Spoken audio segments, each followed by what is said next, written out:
Dear Madam Commissioner, dear colleagues, dear European women, and most of all, dear Polish women. Brave women have fought in the past for me to have the right to speak in this chamber and to address you. I'm every day of my life thankful for their struggle to give me this privilege and this right. But today I'm going to use the speaking time that I get in this debate in order to make voices heard that have very often been overheard and overlooked in the debate. And those are the brave Polish activists who have been fighting in the streets, in the parliament and everywhere in Poland in the last weeks and months. This is what they asked me to say. We demand respect for our dignity and bodily integrity, our right to privacy, health and life protection, restoration of full reproductive rights, effective enforcement of alimony payments, severe punishment for rapists, severe punishment for perpetrators of domestic violence, sexual education for children, access to medical care. We demand equality and respect for women's dignity. I salute these women, because what these women need is not a law oppressing their right to their own bodies. What these women need is equality. What these women need is protection from violence. And what these women need is a clear commitment from all of us to fight for their rights and to help them also in times when women's rights and fundamental rights are being attacked all over the European Union. And I want to say to them today that I thank them for their struggle, for the energy and the hope that they have put into this the last weeks and months, and that we will stand side by side with them in solidarity, because their struggle is our struggle and their rights are our rights. Thank you.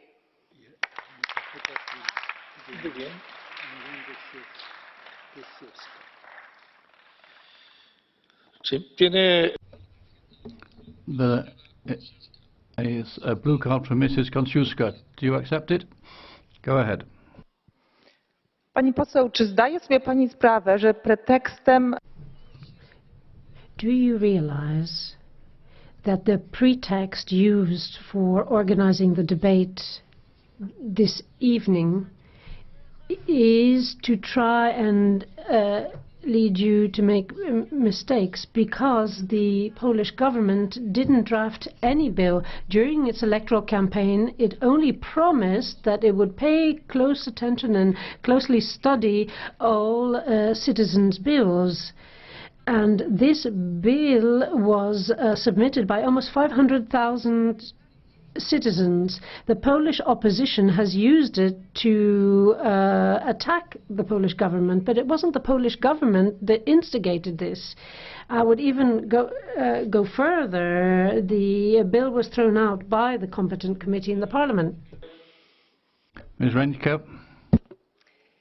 You're speaking to a political scientist here, and what is very obvious is that this proposal has been moved forward to the Commission by a majority of parliamentarians in the Polish parliament. And you cannot now say that you are not taking the accountability for this move, because the parliamentarians in the Polish parliament could have said, we are not voting in favor of that, and we are going to have an open debate, because there was a counter proposal, Save the Women. You could have had an open debate also looking at liberalizing the abortion law that there is in Poland, but you did not.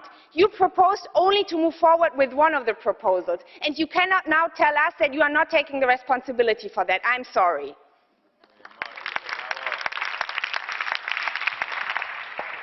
Gracias, señora. Thank you, Ms. Marusik. Panie Przewodniczący, Szanowni Państwo, nie jesteśmy parlamentem polskim, więc jeżeli mówimy o jakimś... Thank you, President. We are not the Polish Parliament sitting here. So when we talk about rights, we should be debating rights in a European context in this chamber and not in a Polish context. So that means this debate is in a way a gift to all the pro-abortionists in Poland. As of today, the Polish Parliament is looking into this question, and we in Poland are now examining the facts. The Polish press is reminding us of a great number of shocking facts. Let me give you an example. For example, according to the statistics, abortion is a phenomenon to be found in Western culture, but not in Muslim or Buddhist culture. Today, the media in Poland are giving us clear statistics with respect to the number of abortions being carried out in all countries.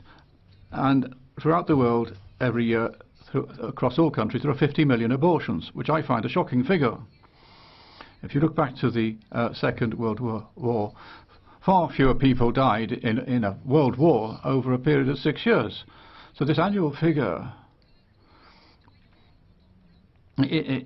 amounts to a number even greater than the population of Poland or Spain. In a way, this is genocide. People are saying that the Islamists are preparing to invade us at the moment. And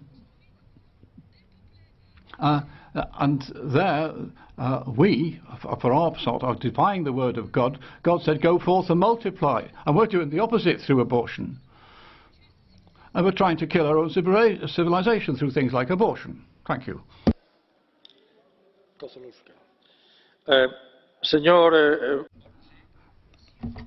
Mr. Marusic, there are a lot of blue cards in the room. But Mrs. Kozluszka was first up this time. Will you accept the blue card? Go ahead. Ms. Kozluszka.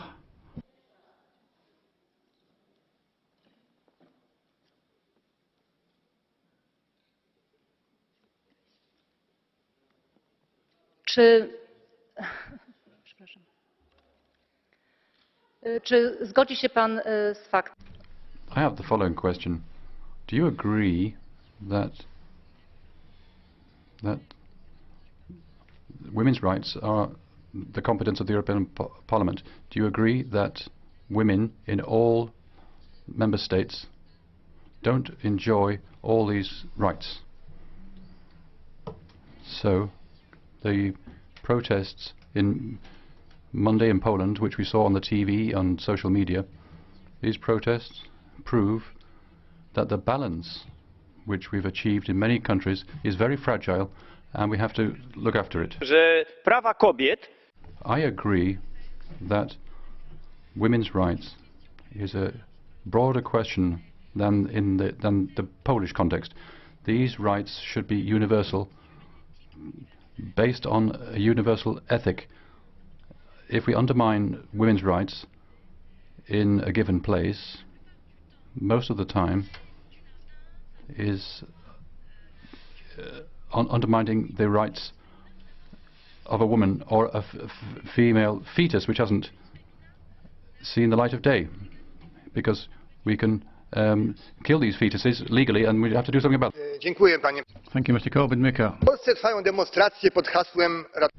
In Poland, there are protests, and of course we have to support these women and their slogan, but we have to be aware of a compromise because there is a split in society. The Charter of Fundamental Rights in Article 23 says that there has to be gender equality across the board. And this gender equality doesn't mean that there cannot be positive discrimination. So we could apply the principle of positive discrimination to the unborn fetus. For those fetuses that haven't seen the light of day, they might be women. So maybe we should stop female fetuses from being killed. Maybe that's a way of protecting women. And therefore the young girls that we will be saving will thank us as the blind singer Bocelli thanked his mother. But we mustn't forget about the fact that half of the genetic material comes from the father, so you'd have to get the father's consent to push forward with the abortion. Otherwise, you wouldn't be able to get alimony or maintenance, as you referred to. And since both parents have the same rights after birth, they should have the same rights before the birth, because the baby doesn't belong to the mother, it also belongs to the father. Señor. Mr. Korwin Mikke, you have a blue card for Mrs. Optman. Do you accept it? Listen to translation? Okay, thank you. Ik wil hier echt een vraag stellen. Beeld u in... I have a question for you. This is for you personally. Imagine you were a woman and you were brutally raped by a man, and then you become pregnant, and then you'd have to give birth to that child, and the child looks like the rapist. Do you think a mother could love such a child? Do you really think a woman would want to do that? I say in such cases women should have the right to be in charge of their own body, and they should deserve protection.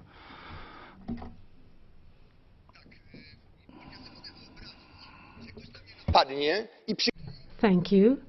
Yes, I can imagine someone attacking me and someone sticking something on my back.